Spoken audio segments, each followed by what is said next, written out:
your full name? Paul Innes. Okay. And you're an ex-smoker Hall of Fame inductee for Wareham. Congratulations. And how many years has it been since you quit? It was 36 years. 36 years. So the year was it 1980 something? I was age 40. I remember 40. 1978, 79, right around there. Yeah. And so, interesting enough, you said that you had smoked and there was no problems at all until you had a problem with your heart at age 40. Mm-hmm. And that ended you up in the hospital, was it? That ended up in the emergency room. Right. Emergency. They hauled me in there by ambulance from a funeral that I was attending. That's pretty prolific. And that was a scare. Yeah. Up until that time, my kids had bugged me about quitting because it was, the publicity was out there, and they were actually brainwashing little kids to get your parents to stop. And mine would punch holes in my cigarettes and put red marks around it, like don't smoke past this point and so on. And I ignored everything that they had tried to do to get me to stop. Oh, isn't that cute, though? Mm. Yeah. And then, so once you were in the hospital, it was a suggestion from your superintendent, Correct. your boss. My superintendent of schools got wind that I had ended up at Toby Hospital in Wareham, so he drove over and just to see how I was. And at that point, they were saying it looks like I'm going to be okay, but I need a lot of rest and all that. Yeah. And he got me in this. He was a jogger. Yeah. Not a road race kind of jogger, just a jogger. Yeah. Tree watching kind of jogger. Yeah. And he said, "Did you ever think about getting into that?" And I said, "Yeah." I said, "I ran cross country in high school, but that was it." Yeah. So he said, "Give it a thought." So as I was laying there in bed for about a week, that came to mind, and at the same time, I didn't smoke for that period of time. While you were in the hospital, right. Because you probably couldn't, yeah. right? Yeah. And so then I said, well, I got this far, let me see how far I can get. Yeah. And so when I got out, the superintendent of schools gave me a book. It was called The New Aerobics. By Dr. Kenneth Cooper, a cardiologist from Texas. Yeah. And I read the book, and it was a little program about how to get into fitness. And one thing it said was just start and do it every day for 6 weeks, every day, 1 mile. Oh, okay. And at that point, then I'll put you on in this book that was charts. I'm on a program from there. So rather than go outside, where I would be totally embarrassed, because I didn't know if I was going to run, walk, or crawl. I went to my school. I was a principal of a school. I went there every night, and the only person in there was the janitor. And I would run. I marked off from the blueprints of the gym. I knew that 17 times around was a mile. Was a mile, yeah. And I took a piece of chalk, and there was a blackboard in the gym. And every time I went around, I put an X, or a mark. Yeah. So to get the 17 times in and not lose track of my counting and stuff. And sure enough, I mean, I was walking and crawling and everything else, but I had 6 weeks of that. Yeah. And then I had my coming out party where I actually went outside and ran the mile, in my neighborhood. Yeah.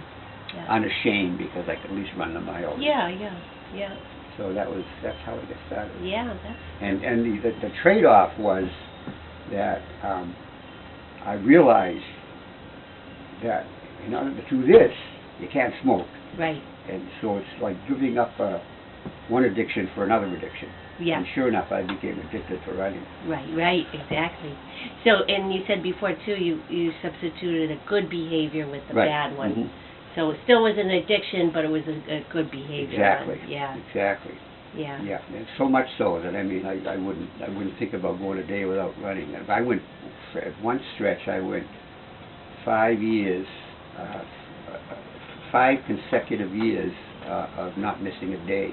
Wow. And then that was becoming an obsession, so I stopped. I said, I've got to, Yeah. at the end of 5 years, I said, I've got to take a day off. Yeah, yeah. Because... You give yourself a break. Yes, yeah. Yeah, cool. And so then subsequently you went on to run marathons, and you wanted to talk During about that same year, this all happened in December of what was it, 78 maybe? Yeah. And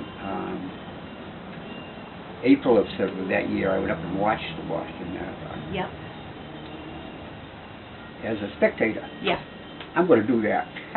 Yeah, yeah. So you had to qualify in those days. Yeah. And I think you had to run. Of course, then I was 40 years old, so you had to run a marathon in 3 hours and 10 minutes. Which is how many minute miles does that equal out, do you know? 8-minute miles. 8-minute miles, something like okay. that. So I went to Newport, Rhode Island, the Ocean State Marathon, and I did that, and I qualified. So I ran my first Boston. It must have been 1980. Yeah. 78, 79. I did the Ocean State. No, it's the same year, because Ocean State came in the fall. So it must have been 79 I did my first Boston. Yeah. And then after your first one, it was 15 years straight after that? Yes. Yeah. I qualified 15 straight years Yeah. and ran for 15 straight Boston. Yeah. Yeah. And then you went on to do the Ironman, Mhm. a couple competitions. If you Mhm. could talk about that, and I'm going to grab this thing over here. Once you get into running, I mean, I did serious road races of all distances, but triathlons kind of popped up in the probably middle 80s as a new kind of extreme sport. Right, right. And so I gave that a try. I entered a small one in Falmouth, the Falmouth Trek Club put on, and it was fun. So I did, to do that, you had to go train. I went to Cape Cod Swim Club and took some lessons about efficient swimming, not just getting in the water and swimming. Right. And biking too. Yeah. So it all came together. Yeah. And I did several small triathlons. Uh-huh. And then I did what they call a Tin Man triathlon in Tupper Lake, New York. A Tin Man, they defined it as half of an Ironman. So it was a 1.1 mile swim, a 13.1 mile run, and a 50-something mile bike ride, half of the triathlon, the Ironman distance. And if you came in 1, 2, 3 in that in your age group, you could have went to Hawaii. I came in 4th. So not that I could have gone, but Yeah. so then I entered the Cape Cod Ironman Endurance. They call it Cape Cod Endurance, and that's a full Ironman course, which is a 2.6 mile swim. Yeah. Then you get on your bike and you ride 112 miles. And this was at Craigville Beach. Yeah. So we swam at Craigville Beach. You get out of the water and you rode your bike from Craigville Beach in Hyannis to P-Town and back. Wow. And then you get off your bike and then you run a full marathon, 26.2 miles. And that was from Craigville Beach, where you get off your bike again, and we had to run up to Sandwich, up to where Route 130 meets Route 6. That was 13.1 miles. Yep. Turn around and come back. So it took 12 hours and 15 minutes Yeah. to do that. Yeah, that seems That was pretty an fast accomplishment. to me. It seems like that's a short amount of time to do all that. It is. Yeah, It is. yeah. Yeah, it was a respectable time. Yeah, I could say that. And so then you went on to This is, the Liberty. I read in a magazine, the Triathlon magazine, about a race. This was a triathlon, but not of the Ironman dimensions, but it was just, it really grabbed me because it was called the Liberty to Liberty. And you had to,